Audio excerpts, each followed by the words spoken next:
Hello, everybody, and welcome to this edition of Act 3 on CHLY 101.7 FM. I'm Kathy Holmes, and with me in the Zoom booth today is my guest, Nancy Wilmont. Nancy and I were colleagues together some time back in media, and she's now branched off to do her own stuff, and I can't wait to break that open and find out what she's doing today. Welcome to the program, Nancy. How are you? I am great. And Kathy, it is just so exciting to be here. So good to see you again. So good to see you too. It feels like forever that you and I were standing in front of microphones on the beach of, in Nanaimo, Oh my with gosh, yeah. silly boat festivals and all kinds of wonderful things. But things have changed for you. You have branched off to do your own stuff. Tell us a little bit about your organization, what you do, and the Alberti Family Media. I think that's what it's called, right? Alberni Valley Media.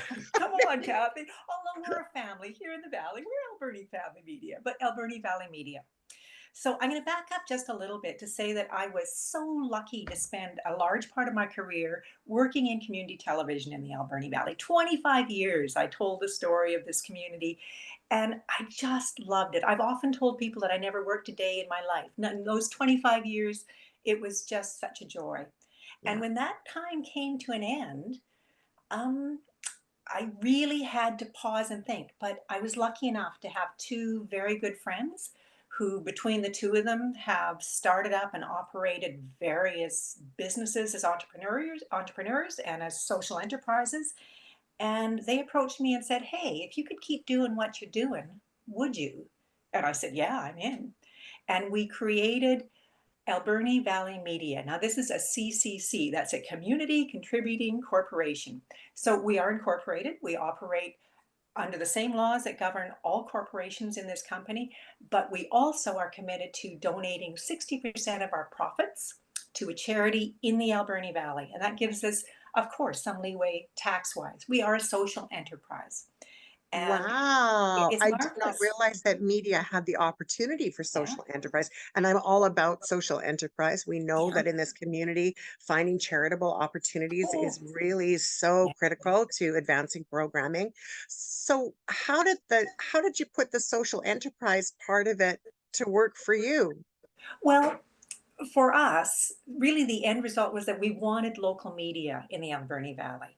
And this Yeah. has happened in various places as small community newspapers or radio stations or television stations dry up and go away. And Yeah. small communities, our community is 27,000 people with another 10,000 outlying in the regional district. We've lost our daily newspaper. We don't have enough. Well, we do have a community channel, but it's not locally staffed anymore.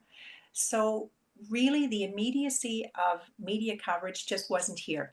Unless there's a double murder or suicide, let's face it, a network isn't going to come to Port Alberni to do a story. Absolutely.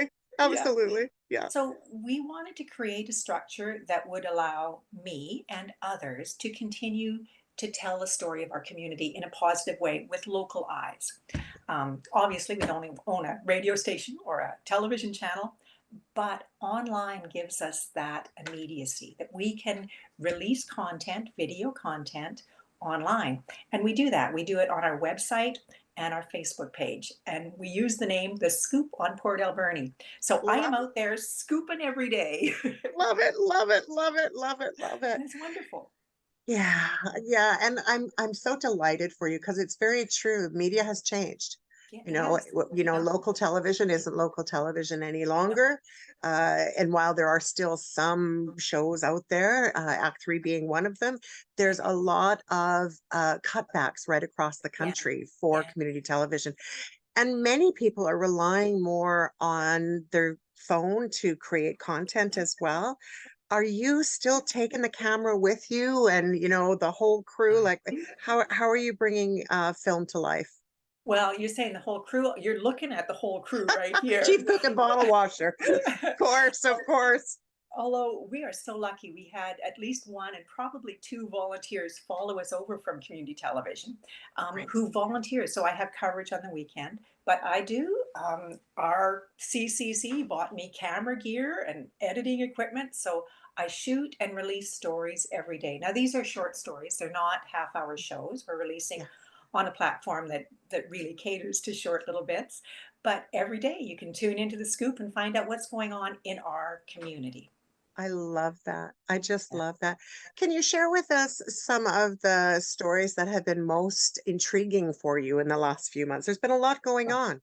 Yeah, absolutely. And I'm going to preface that by saying that something really interesting happened because we started releasing our stories at the time that Highway 4 was shut down. And that was a Yes, huge story, huge huge. media story in our community. And my assumption was that coverage of that would just catch fire. And so I talked to the MLA, I talked to the MP, I talked to Chamber of Commerce. We did great stories that had, that certainly got shared. But then I did a story on bike lanes. And overnight, it took off, and we had 48 shares. And I looked at it, oh my God, there's 7,000 views on it the first day. And it was like Wow. local, ultra local stories that larger media just can't pick up. That's our strength. Yeah, no, that's Yeah, amazing. And yeah, 7,000 views is very, yeah. very impressive. That is like, It's huge. we both know how hard it is to get Yeah, viewership and yeah, consistency of viewership. yeah. That's incredible. So what was It the is. secret? Was it just the story, or was it a combination of events that sort of helped everything fly? No, it's just a local story. Just a local story. In this particular case, our bike lanes were being painted green at intersections, and every single person had an opinion on why the city was painting bike lanes green. Should there be bike lanes? Are they going to get in our way? And what about this? Wow. And what about, and it was shared everywhere. And so that is our strength that we can tell those little stories. So another day I was walking on a pathway by Consuxus Dyke and I noticed that there were construction guys out there digging up some of the pavement. So I said, hey, can I do an interview? And I grabbed my camera. And again, a small thing, a small little bit where some of the pavement was being dug up and replaced and repaved took off like fire because nobody's telling people what is happening right here, right in our town. Absolutely. And I it's love not it. that our weekly newspaper, we have a good weekly newspaper, Alberni Valley News, and we have a good radio station, and they both do news.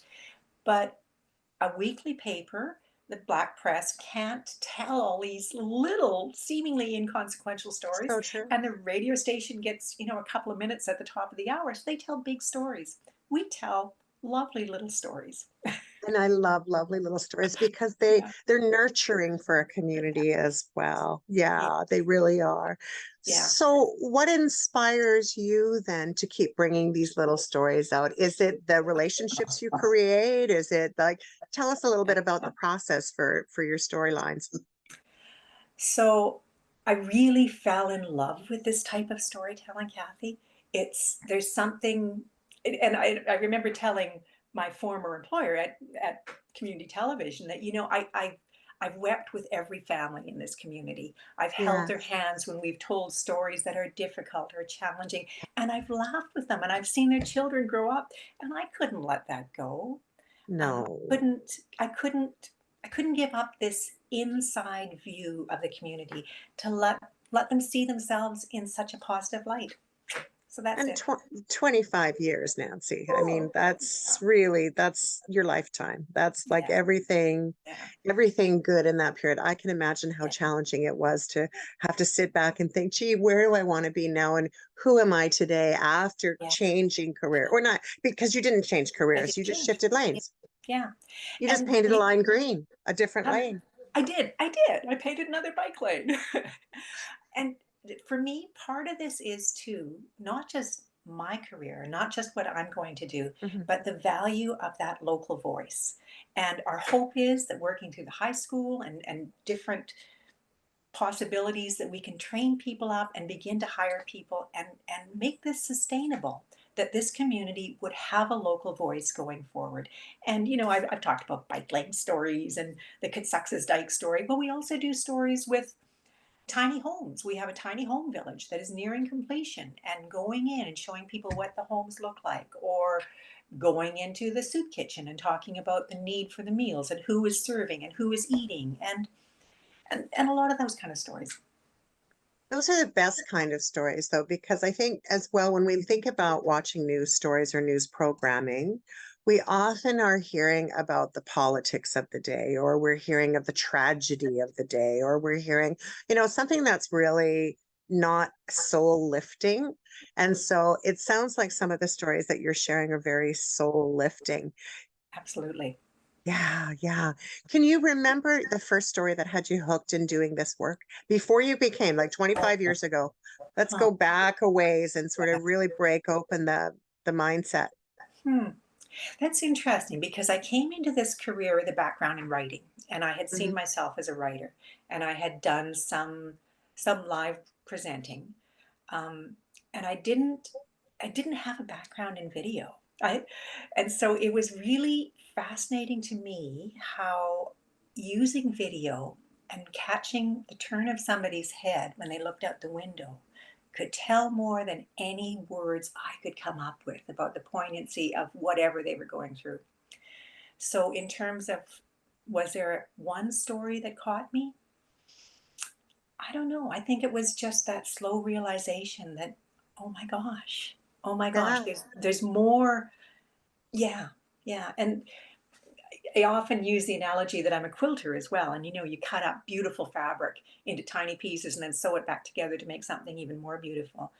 And as much as anything else, my work has been quilting with other people's stories. I'll do an interview that's 20 minutes long and then winnow it down to 3.5 minutes that tells tells the story. And I love that. I just love that. And that's truly the hardest thing to do. I mean, I'm a talker, and that's one of the reasons why I love this program is because, we have close to an hour to share thoughts and hopefully influence people or inspire people to do something different with their lives or to know something about what's going on in the community. But I find it challenging to break it down into those little small bite-sized pieces. I do so for the program, I produce, but at the end of the day, it's more than people think.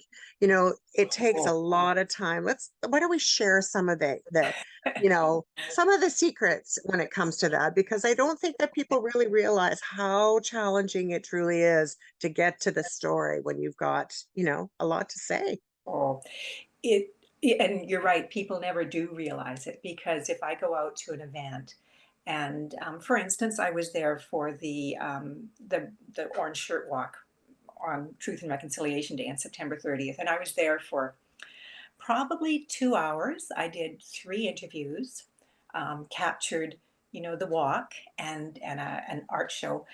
To cut that down to 3 minutes took me a good day and a half Yeah. because and people people think when you leave that you're done and you're not. You have just started. You're nowhere near being done. And I'm No. assuming you're using Premiere Pro, right? Yeah. Yes. Yes. So, Yeah. anybody who's out there who's listening to our Ooh, show who knows what Premiere Pro is knows yeah. it's a finicky, finicky little beast It to is. try to get us to where we want to be. Yeah. So Yeah. it is a long process, and I sit here. I've got this lovely office, home office for myself, and I cut it up and I watch it and I cut it again and I watch it and you're just always winnowing down. And I Yeah. remember one of the producers, Rob Horner, that I worked with in at Shaw, when he was critiquing some of my early work, he said, you've got everything beautifully arranged on that mantel shelf, but take just one thing away and everything else will show up more. And he's right. You just take one thing It's off the mantel and the two pieces left look amazing. that's Yeah, so true. And that's yeah, exactly what it's like when yeah. you're whittling things down. It's like, there's always that classic Catherine Hepburn concept, similar idea.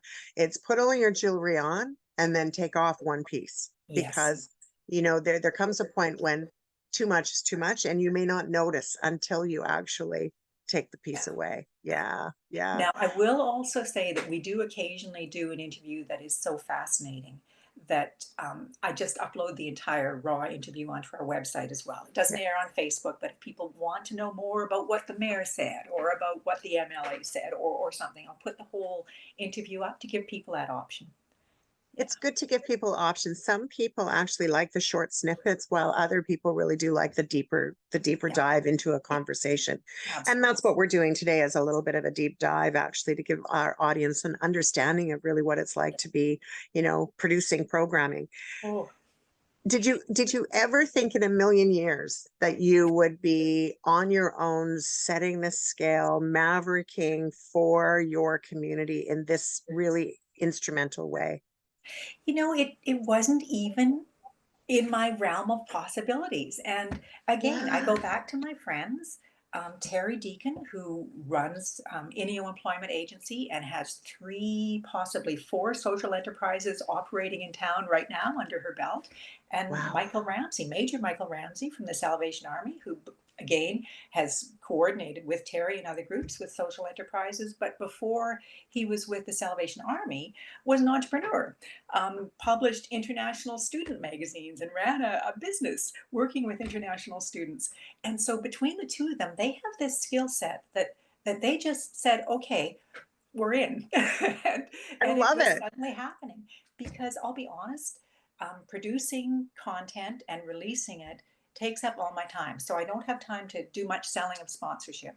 I don't have Right. much time to take care of the paperwork and the banking. And Terry can write grant applications because we are eligible for some grants. And Michael is great at closing a sale, so he can sell sponsorship, and I just get to create. Well, and I love that. And so, why don't we talk a little bit about sponsorship in the Oh, community and how yes, people yeah, can help grow you? I mean, in all fairness, my favorite thing to do is to help people find opportunity, and this is yeah, a great opportunity for yeah. people to support local television or local video, not local television, but local video. What does it mean to have sponsorship with your organization, and what would it look like for someone to contribute to you? So initially, my assumption was that we were going to go after grants, and there are grants for independent media. So I Sure. thought, okay, we're going to be funded by grants. But as soon as we began talking about this, people that had worked with me, that had known me over the years, said, I'm in. I'm in. In fact, I went to a dear friend who is a real estate agent, and he said, okay, let's get the elephant out of the room before we even talk about this. I'm in. And that's how it's been. So Wow. people saying, put us down for whatever. So we've got different levels of sponsorship. And if you go to our website, you'll Mhm. see on the side, there's diamond, gold, and silver sponsors, and they pay a tier rate. And I've got two of them that get Scoop of the Week naming rights. So Scoop of the Week brought to you by. We've got ads for all of the gold level sponsors, get ads running on the YouTube channel or on the, sorry, on How our website. fantastic is Yeah, that? it's, It's yeah, brilliant. and Brilliant. What a it's working. wonderful way to make it work.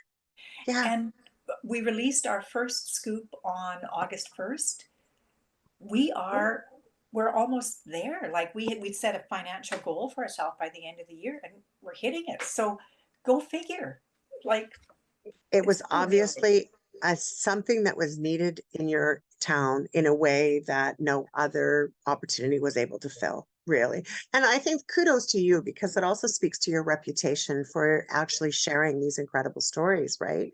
So, like fantastic. Who did you ever find people in your world that were mentors to you that you really, honed in a lot of your skills through the mentoring process? Oh, absolutely. And again, I go back to my time in community television, working with so many amazing people from Franco Noviello, who hired me 25 years ago, despite having no video experience. I mean, I was a writer, and I was decent on camera, but he didn't know if I could produce, and yet he took that chance with me. And oh my gosh, Todd Jones, Jocelyn I Mackley, know uh, my favorite people. I Danny love them Caruso, so much. yeah, Yeah. just amazing. Todd still helps me. I'm not a technical whiz kid, so every once in a while I'm begging Todd for help. Oh, Yeah. and Cam McLean, oh, my supervisor, was just Yeah. wonderful. And so many people along the Yeah. way. Yeah. Yeah. Yeah, so true. I really feel that those people, for me, it's been 5 years, almost 6 years, maybe even seven at this point of working in community television. And I am gobsmacked by the knowledge that these people that you've named off, that we get to share our time with because they're really so savvy at what they're doing and they help make it easy for you to understand things. And I think that that's such a big part of mentorship.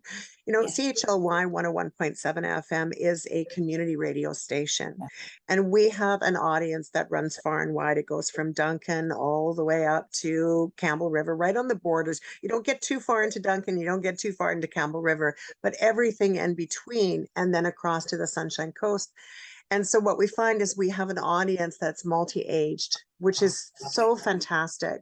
But what I'm always excited about is that the University of Vancouver Island University, this is that radio station that sits with the family of the school. And so I think about all the like budding journalists out there, and I think about all of the people that really would like to be part of community radio or community television or community video, or they want to be influencers and all of these things. And I know that someone like yourself can really mentor people like that, right? Someone who's had that 25 years of doing it. And now I'm going to turn the conversation a little bit to some of the learnings that you've had over the years that we might be able to share with people. Like, have you found there have been some hard learns in this process of 25 years of being? Oh, Oh, yeah, yes. I'm going to pull a sticky note off the front of my computer because I still keep it here. This yeah, says, I serve story, I do not serve ego.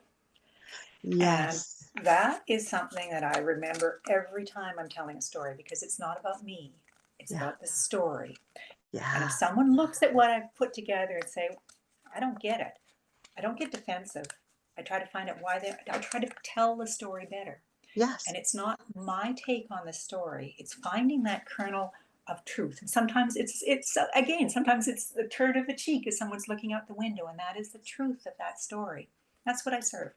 So that's such an important point because it is true. It's not about the individual. What I've learned in my experience has been that everybody has a story, and so absolutely. often they just don't get the opportunity to have it told. Yeah. Oh, absolutely. Absolutely. Yeah, And it's humbled me many, many times to go into an interview and then have the story unfold and you realize, my gosh, I didn't realize this was there. And it is humbling. Yeah. Yeah. yeah.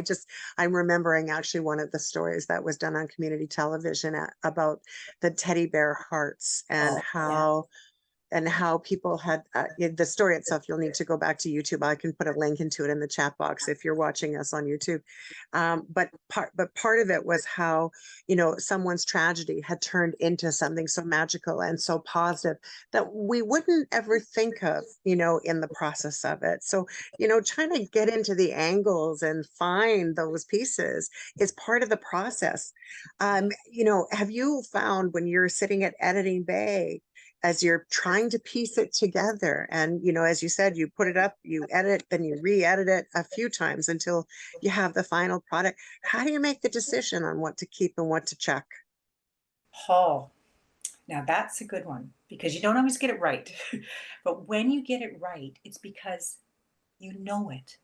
It's like doing a voiceover. When you get the words right, you know exactly and it's flowing.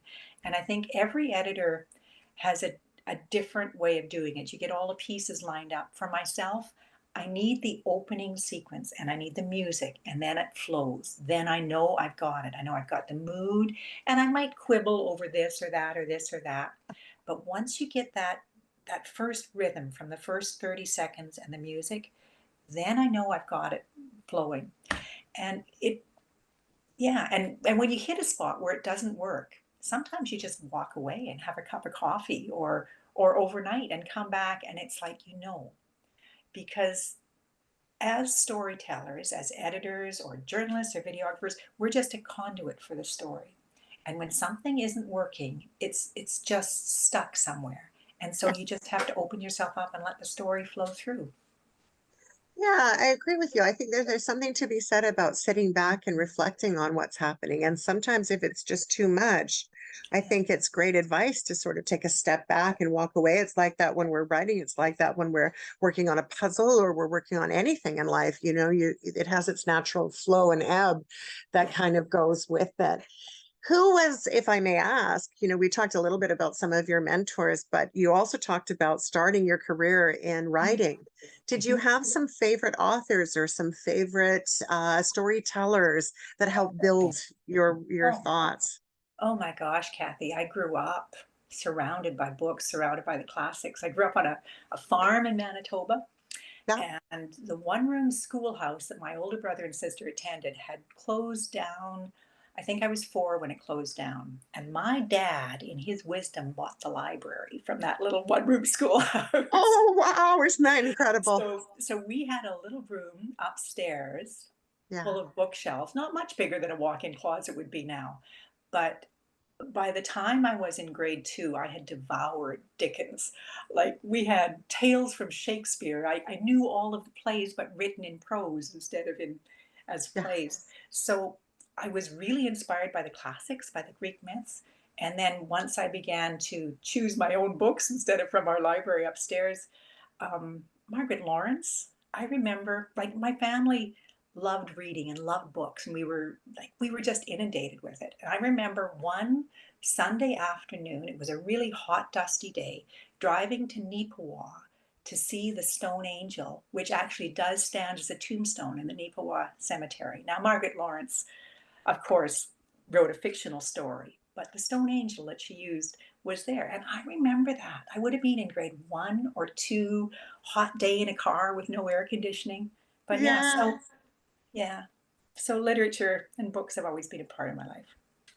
Do you still write, or is it now writing for the purpose of creating? So it's interesting because I haven't written seriously as much since I Mhm. started producing television. I had completed 3 novels, none of them published, but I had done a lot of writing as a younger woman, and that's what I thought I would be. Yeah. And Yeah. maybe I am. I'm just doing it differently. Yeah, I think you very much are. I think that Yeah.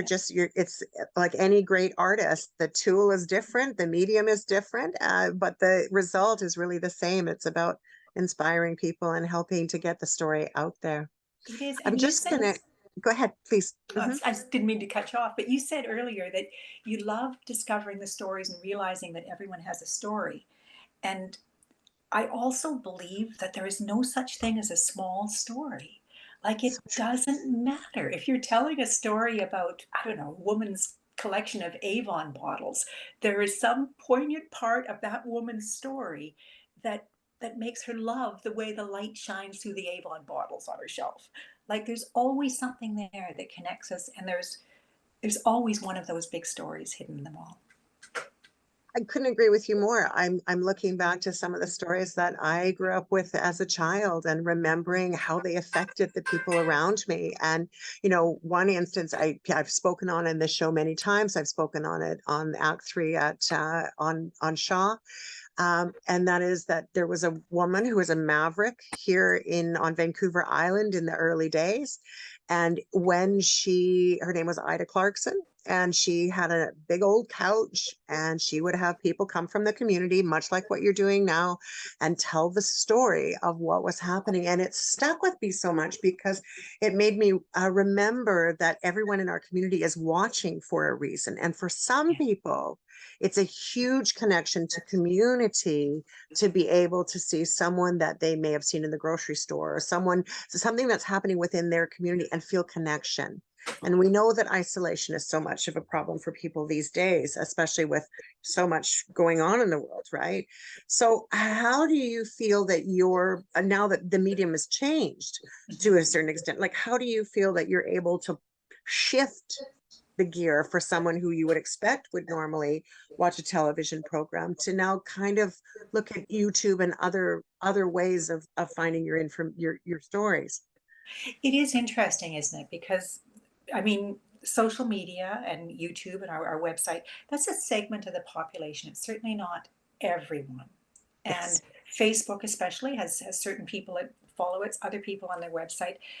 So it is challenging. We have made arrangements with our sponsors to begin carrying our website on their screens. So our website looks like, I don't know, a CNN website. So there's video always across the top, our most recent scoops. There's community message board, there's weather, there's what's playing in port. So we list our bands and our sponsors. So those that website will be playing in public places, and it's just beginning to play. So that's one way to get people That's a to huge tune in. way. It That's a is, yeah, huge way. Yeah, yeah, particularly for people that may not have access to social media in any other yeah. way, that this is still another way of connection, right? Yeah, and it brings the website onto their screens. We're asking people to make it their homepage. So when you you turn on your computer, when you open up Google or whatever search engine you use, that is your homepage. And Brilliant. really, with 3-minute stories, you only have to watch for a little bit before you're caught up. I don't know if you remember The Daily, which was a wonderfully popular community television program that aired for years, and it was made up of 3-minute stories, and people could tune in any time of the day or night and catch up on what was going on. And that's kind of what we're recreating with the Scoop. So I love that. First of all, I had not heard of the Daily, so I'm going to see if I can find oh yeah, some other episodes just to be curious about what that might have looked like. yeah, But I do see that there's a shift, right? There's a shift in people's attention spans. Longer programming is just not the same way. We are very fortunate with Act Three that we maintain a fairly decent, watchership or listenership, yeah, but you never really know how it's impacting until someone stops you. Do you get yeah. stopped a lot? Are you in the Oh, grocery store and get stopped a ton? absolutely, Yeah, absolutely. yeah, Because of my work in community television, I've had that for yeah, years. But yeah. now people are saying the Scoop. In fact, one of the bicycle lane story. So I'd only been doing the Scoop for a little over a week, and I wanted this one shot of the bike lane kind of in the morning, right before there were a bunch of cars on it. So I was set up at this intersection, and there was a car coming. There was a stop sign on the other side of the intersection. So I had my camera on, and I wanted to catch them driving through it. And instead they slowed right down. The Scoop, we see you, you're scooping. Love it, love it, love it. And I have no idea who they were. So it was perfect. So yes, we're being recognized. I think there's something lovely about that, and personally, I don't do it for recognition, but I also know that in the last little while, I'm starting to get people saying, oh, hey, I like your show, or I follow you, or, which Yeah, is a lovely feeling. But yeah, like you, it's like how you want to say, thank you for continuing to watch our programming. And that's what yeah, you say. And at the end of it, it's like, now I wonder what your story is. Like, I'd love to yeah, know more yeah. about the About person you. that's actually watching the program Yeah, for sure. yeah, Yeah. absolutely. Yeah. I will say one good thing about Facebook is we do get demographics and we get all of those insights that with community television we don't necessarily get. Very true. So I do like the breakdown. I Yeah. get to see who's watching, how long they're watching, where they're watching from. Yeah, it's kind of interesting. No kidding. Well, I mean, statistics help push everything. Like at the end of the day, it's important that we get the data. Data is informative. It's helpful. It's Yeah. helpful for funding. It's helpful for supporting community in a myriad of ways. So I think that this is a good thing. I'm just going to take a moment for a quick station identification. And the reason is I want people to grab a piece of paper and a pen so that they can, when we come back from our little conversation, they can write down your information on how they can watch you. So I think it's important for people to do that. So if you have just tuned in, you are listening to Act 3 on CHLY 101.7 FM. I am so happy to be with you week after week, every Monday at 1 o'clock. We are thrilled as well to have it on our show on iHeartRadio and on Spotify.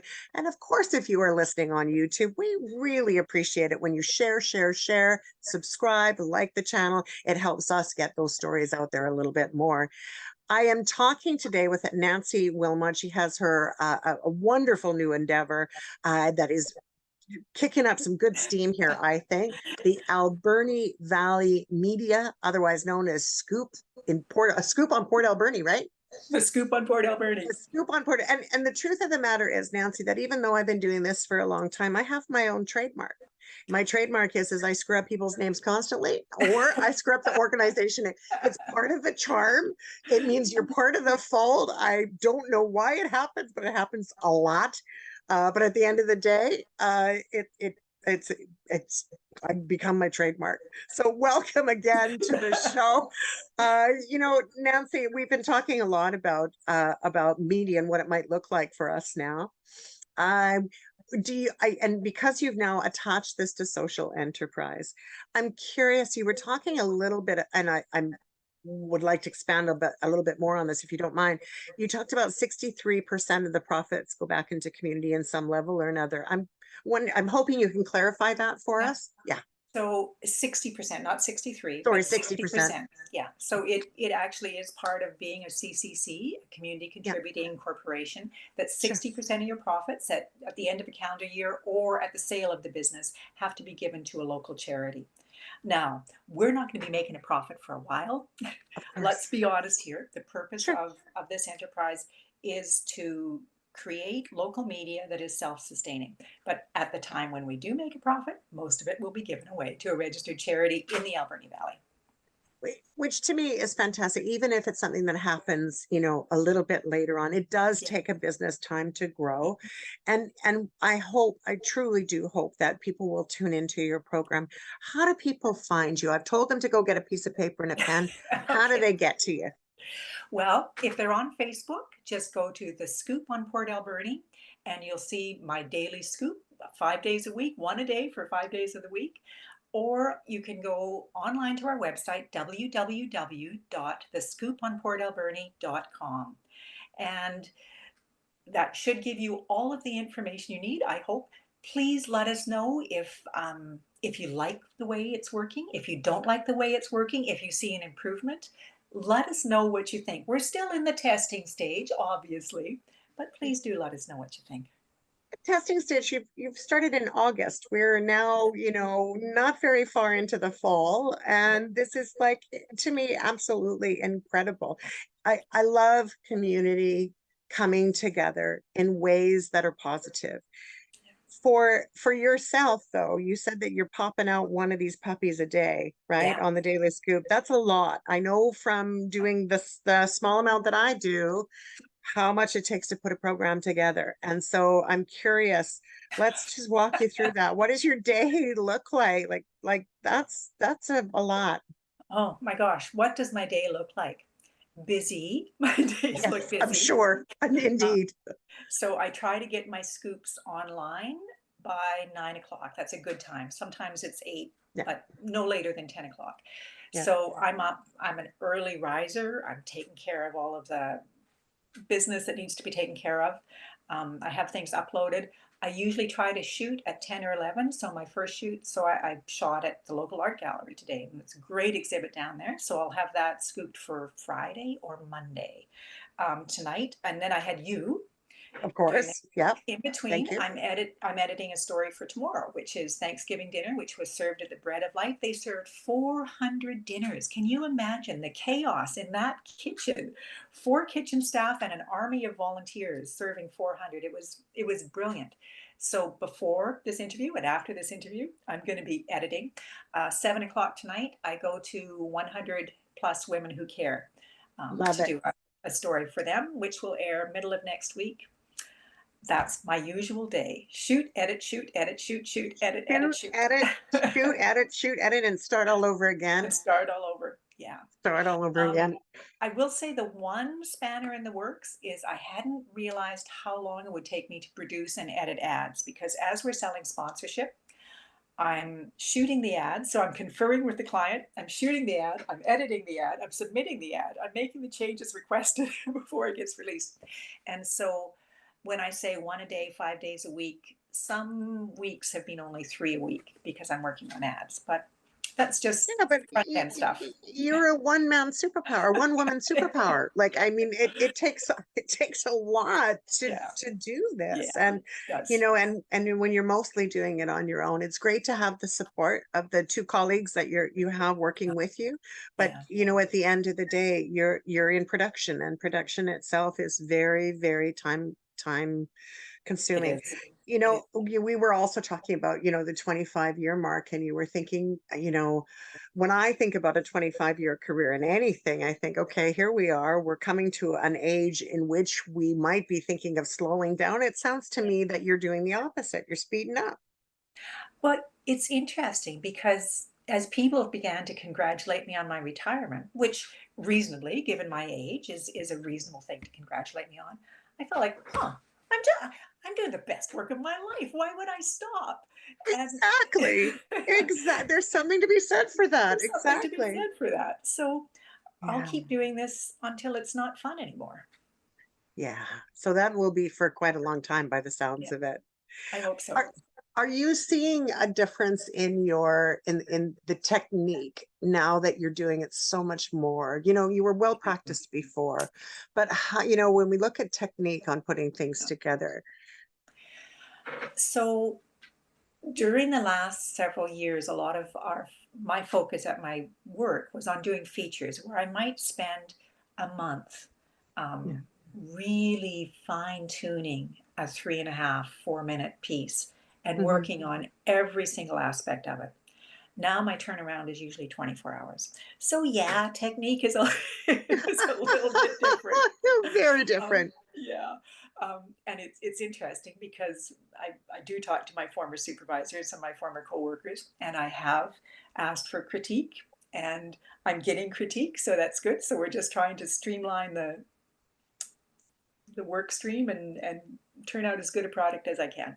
I'm doing fast turnaround now. I'm really doing Yeah. ENG, electronic news gathering, um, but hopefully it's still pretty. Well, I'm confident that it's fantastic. And the one thing I know for sure in doing my own work is, and Jocelyn, when I think about Jocelyn and Todd and, the team that we've had such a great privilege to have such Yeah, great connection to, and Cam and everyone, there's a piece of the technique where they are so good at finding that perfectness, right? yeah, They've yeah, honed their skill. yeah, And I aspire to be that way. I'm yeah, not sure if I ever will have the kind of talent that those people yeah. have. Do you ever find I get mad at myself sometimes. Do you ever get mad at yourself when you're in production? And Hmm. what do you do when that happens? I get frustrated with myself, Hmm. um, more often than not with technical things that I just can't figure it out. And it's right there, and I watch a tutorial. Why can't I see this? But Right? I Yeah. have found that my job from the beginning up until today is about learning and growing and picking up new skills. And that's exciting. That's so exciting. The best part. And especially, like you said, you're doing the best work of your life right now. Yeah. You really Yeah. are. So, because this is now the best work of your life right now, where do you see this go? Like, where do you see, like, there's going to be no end result. So I want to be very Yeah. clear on the Yeah. understanding Yeah. that you're going to do this Yeah. until, but what does that growth look like for you? Hmm. Okay, now you're asking for big dreams, Kathy. I I don't love know. big dreams, don't you? So, this whole exercise is so exciting, and realizing how thirsty this community is for local news, information about bike lanes, about walking paths being dug, about what's happening in their neighborhoods.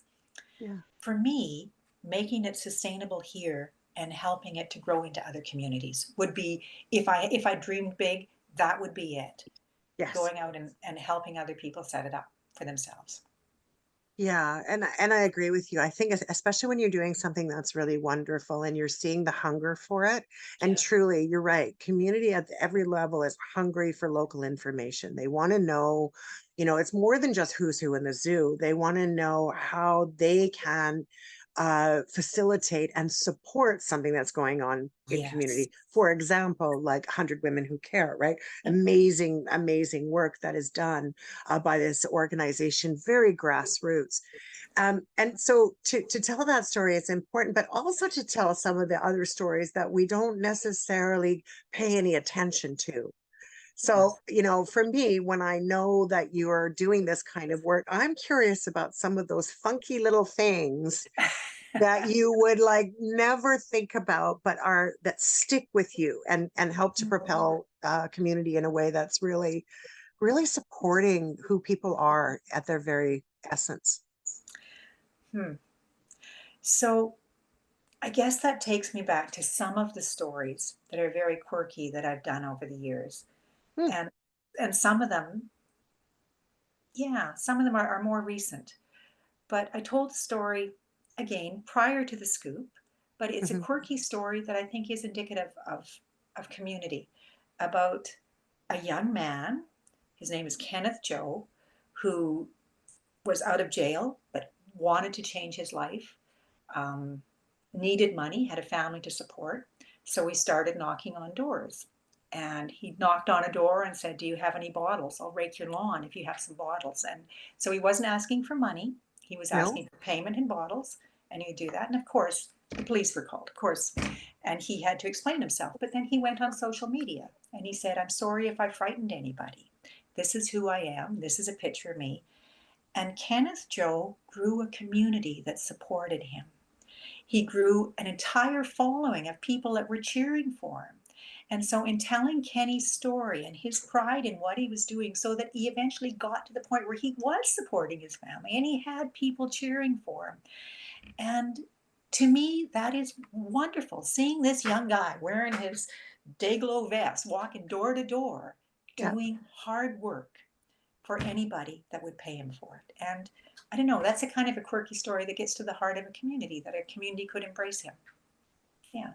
And the community will not only embrace him, but they'll elevate him, right? When people Absolutely. understand, I think that that's so much of the stuff that we see in community. I'm sorry to say these days is rather ugly. We have a Yeah. very Yeah. solid unhoused population. The opioid crisis has taken far too many of the people we love, and so how do we destigmatize and help be part of the solution instead of, oppress the problem and not not give flight to people who are trying to make a difference. Yeah. And I think that your media or your media company could just very well do that Yeah. right in Yeah. itself. Um, I think about we talked a lot about students and other people that are listening. I always have a segment to this show, and we'll come to that very soon, about the takeaway, the wisdom that we want to have shared amongst our community so we can, hopefully leave it better than the way we found it, right? Um, and when I think about stories like you just shared, it's hard to top that, right? There's so many unique stories that are out there. How do you choose which one you're going to air? Whew. Well, 5 a week. I could do quite a few. Yeah, the good news is you get Good to news, air a good news few. is Yes. I don't know if I don't know if you can choose. I mean, stories come to you. I'm asked to Mhm. cover this, to do that, to do this. It's just the recognition that every single story is important to tell. And it's the Mhm. stories that we tell that are creating the community. Everything about us, every institution, everything we say started with somebody's idea. Somebody started to tell a story about something that became something out there in the world. And when we tell these stories, and we tell them joyfully and with a positive air to them, we're creating that joy in our community. That sounds Yeah. hokey. I know, But but I'm hokey. I like hokey. Hokey means something, and I think that there's a lot of people that feel the same way. That there's a lot of negative, but if you just look a little closer, you'll see a whole lot more positive than you will of negative, right? yeah, yeah. Yeah. So check out the scoop on Port Alberni. We are relentlessly cheerful. Yeah, I was going to say, so the scoop on Port Alberni is the cheerful, cheerful. Now, I do need to ask you about something Yeah, that is going on and has been going on in okay. Port Alberni. We talked about the road closures and, all of that, Yeah. the fires that were happening, all kinds of stuff. The community is very resilient, Yes. and understandably so. People talked about the bike lanes. They might not have talked so much about what was really going on during some of those difficult times. How has the community, in your eyes, elevated each other during this time? Oh gosh, it was really tough on individuals, but Yeah, enormously challenging for anybody trying to run a business in Port Alberni during yeah, that month when the roads were closed. And then you never know when it's going to be closed again. And I have dear friends who run a B&B on their tugboat, a floating B&B, which they had constantly reservations being canceled because people couldn't get through. And yet, this is a community that's known hard times. So if it can do anything, it can rally during hard times. Different groups would hold events just in Port Alberni. There was a car club that was supposed to have go to a car show in Parksville, and the road closed. So they threw together a road closed, can't leave town car show. gosh, how Everybody showed up. fabulous. Yeah, yeah. And it seems like everybody is just, again, thirsty to get out and be part of community. So events that have been held after are strongly supported. I know Tofino ran an ad from the Tofino Merchants Association thanking Port Alberni for supporting Tofino during all of that. And certainly Tofino residents were here. So big communities, small communities, we rallied together and we've gotten through it. I couldn't agree with you more. And Nancy, I'm so delighted actually that you do it with such joy. I know that from a radio perspective, I know that our listeners that are watching us on YouTube, they're able to see the joy that exudes from you. But I know that our listeners on the radio feel it, as they're driving down the road and they hear the joy coming out of your voice. I think we know that, you're doing the right, this is your calling. This is what you should be doing. And congratulations on your new endeavor. Once again, how do people find you, and if they want to be part of the story, or if they want, like, how do people get you? The website is Hmm. www.thescooponportalberni.com. If you're on Facebook, we're just The Scoop on Port Alberni. You'll find us. Again, we're relentlessly cheerful. And you are, and I've been smiling for this entire time. And so I know how relentless. I mean, it's brilliant. It's wonderful. And Nancy, it's been a pleasure to be with you today. I'm so glad that you've been part of this program. Well, been the program, because this is all about you, my friend.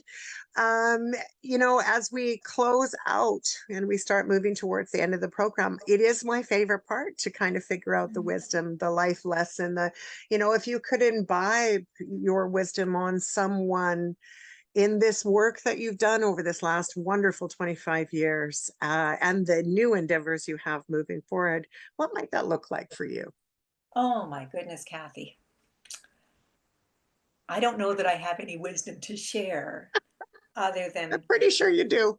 You've been great. You've shared quite a bit of really great wisdom today so far. we've talked so much about story. Yeah. And I guess if there is any wisdom, it is that the story is unfolding around you. Oh, I'm going to cry. I'm going to Oh, weep. that's good. That's The good. It's story's so true. unfolding. Yeah, it's unfolding around you. So be a part of it and be a Yeah. positive part of it. Oh, But that in itself is the greatest wisdom. So often we find ourselves just going about the business of living and not taking that moment to look at the stuff that's happening around us and the individuals in the stories. I remember once going to a stadium at one time, many, many years ago, and I was a concert and I was in the nosebleed session.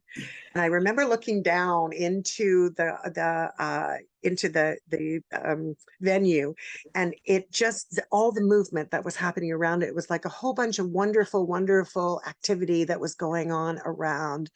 And I could never look at it in that way before until I stood at the top and looked down and went, oh my God, every single person has got something going on to create this magic that we have. And so, I'm honored and am so grateful that you said what you said. And I support you in every way that we can on Act Three. Thank you for being a part of the show today. It's really been a pleasure. thank you, Kathy. So good to see you again. And so good to see you too. Okay. And with that, everybody, thank you so much for tuning in to Act Three. We are always, always delighted that you tune in and that you watch us on the YouTube channel, or you tune in every Monday on CHLY 101.7 FM, or you turn into Shaw Cable 4, where you can see Act Three. We produce one show a month, not like our good friend Nancy, who does five things a week. We do one a month. And so we're looking forward to bringing you our next episode very, very soon. Have a wonderful day, everybody, and thanks for tuning in again to Act Three on CHLY 101.7 FM.